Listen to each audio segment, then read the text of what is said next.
السلام علیکم، welcome back to my YouTube channel. تو آج کی اس ویڈیو میں دیکھیں گے جب مولانا الیاس قادری نے کہا کہ مجھے 6 دفعہ جنت کی بشارت مل چکی ہے، تو اس پر مرزا انجینئر نے کیا جواب دیا۔ اگر چینل پر نئے ہیں سبسکرائب کر کے بیل آئیکن کو پریس کریں۔ آئیے ویڈیو کا آغاز کرتے ہیں۔ یہ باپا جانی کے مریدین بیان کرتے ہیں، وہ کہتے ہیں نہیں میں روزہ شریف پہ حاضر تھا، تو جب میں نے سلام عرض کیا تو اندر جعلی شریف سے جواب آ گیا۔ یعنی یہ جواب نہ سیدہ فاطمہ کو آیا کبھی، نہ مولا علی کو آیا، نہ سیدہ عائشہ کو آیا، نہ کبھی ابو بکر عمر کو آیا، باپا جانی کے مریدوں کو آ گیا۔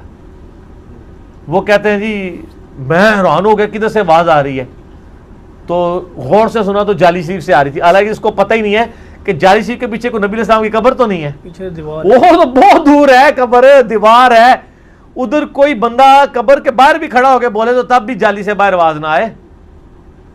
اچھا وہ کہتے ہیں جی وہ آواز آئی تو کہ میرے الیاس قادری کو میرا سلام کہنا۔ کہتے ہیں میں گھر آیا میں بھول گیا۔ سر یہ واقعہ آپ کے ساتھ ہو جائے اور آپ بول جاؤ، آپ عاشق رسول بھی ہو، چلو کوئی نجدی ہو تو بھول ہی جائے، کوئی مدنی تو نہیں بھولے گا نا۔ بالکل صحیح۔ کہتے ہیں میں گھر آیا بھول گیا۔ ایک دن کیا ہوا کہ میں نے وہ کہتے ہیں میں نے ٹی وی چینل لگایا ہوا تو وہ اذان کے دوران نہ روزہ شریف کی جعلی انہوں نے دکھائی، کوئی ریکارڈنگ اذان کی چل رہی تھی، اس دوران روزہ شریف کی جعلی دکھائی تو کہتا ہے ٹی وی میں سے آواز آ گئی تو نے ابھی تک سلام نہیں پہنچایا۔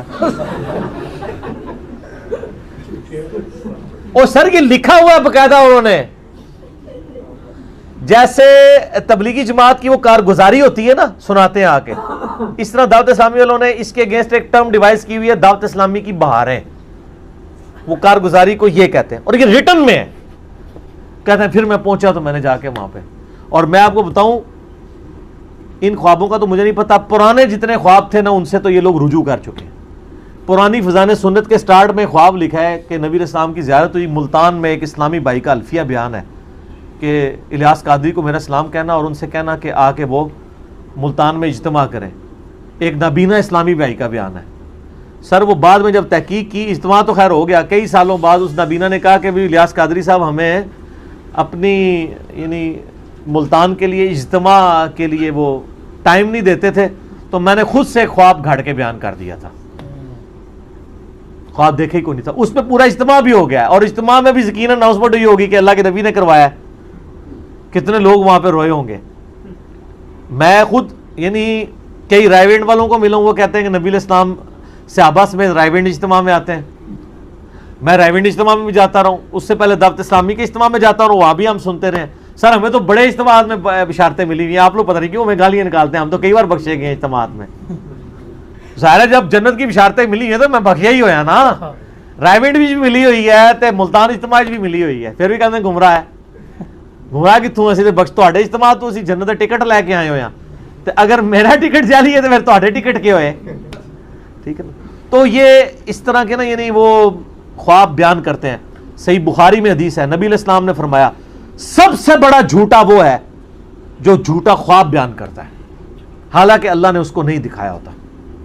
اور سر جھوٹے کا مطلب آپ پھر سمجھ لیں، لعنت اللہ علی الکاذبین، جھوٹوں پہ اللہ کی لعنت۔ اور اللہ کی لعنت کا مطلب کیا ہے؟ اللہ کی رحمت سے دور۔ اللہ کی رحمت سے دور کا مطلب کیا ہے؟ اللہ کے عذاب کا مستحق۔ بڑے کبیرہ گناہوں میں سے ایک جھوٹ بولنا ہے، اور یہ لوگ جھوٹے خواب، وہ بھی نبی علیہ السلام کے، اور نبی علیہ السلام پہ آپ جھوٹا خواب بیان کریں گے پھر آپ پہ وہ والی حدیث بھی لگے گی بخاری و مسلم کی جس نے میری طرف جھوٹی حدیث منسوب کی۔ حدیث کا مطلب صرف نبی علیہ السلام کا فرمان نہیں، ان کی طرف جو بات منسوب کی وہ اپنا مقام دوزخ میں دیکھ لیں۔ تو اب وہ اس سوال کی طرف میں اینڈ پہ واپس آؤں، یہ گلدستہ اہل بیت کے والے سے تارج میر صاحب کے کسی چاہنے والے نے اگر خواب دیکھا ہے، ہم نہ ایسے خوابوں کی تصدیق کرتے ہیں نہ ان کی تکذیب کرتے ہیں، معاملہ اللہ کے سپرد کرتے ہیں۔ ان سے آپ باقی والے عقیدے نہ نکالنے شروع کر دیا کریں، وہ بالکل غلط ہے۔ آپ میرا خوابوں کے اوپر علیحدہ سے 6B مسئلہ بھی دیکھ لیں، یہ ایک اللہ تعالیٰ کا ڈپارٹمنٹ ہی علیحدہ ہے جس میں اللہ تعالیٰ تمثیل کے ساتھ چیزیں دکھاتا ہے۔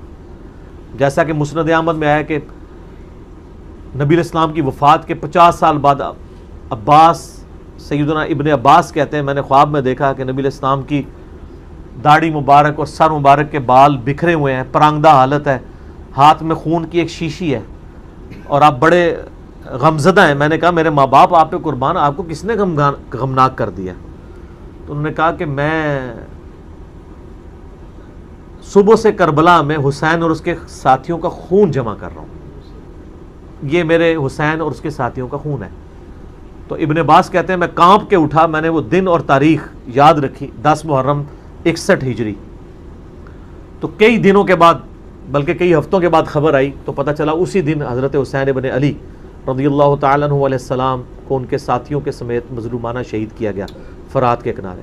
اللہ کی لعنت ہو ان لوگوں پر جنہوں نے حسین ابن علی کو قتل کیا, ان پہ اللہ کی لعنت, اللہ کے فرشتوں کی لعنت, تمام لعنت کرنے والوں کی لعنت ہو. تو ابن عباس کہتے ہیں کہ مجھے نبی علیہ السلام, اب اس حدیث سے بعض لوگ کہتے ہیں نبی علیہ السلام کربلا میں تھے, نہیں, وہ تمثیل ہے کہ نبی علیہ السلام کو تمثیل کے طور پہ امت تک ایک میسج پہنچایا گیا ہے کہ غم حسین ختم نہیں ہے, سوگ حسین نہیں ہے, غم حسین تو جاری ہے. اس پہ میرا کلپ ہے, آپ دیکھ لیں. تو اس پہ تو کئی ایک باتیں کی جا سکتی ہیں. تو یہ ابن عباس کا بھی خواب ہے جو اس بات کا ثبوت ہے کہ نبی علیہ السلام کی وفات کے 50 سال بعد انہوں نے نبی علیہ السلام کو خواب میں دیکھا ہے, صحابی نے. بالکل صحیح. تو یہ پاسبل ہے, اور اس میں غیبی خبر بھی آئی ہے. حاضر و ناظر اور علم غیب اس سے ثابت نہیں ہوتا, یہ محکمہ علاقہ ہے. ہم یہ مانتے ہیں کہ اللہ تعالیٰ اپنے نبی کو جتنی غیب کی خبریں چاہتا ہے عطا فرما دیتا ہے, اس میں تو کوئی نہیں ہے کوئی دوسری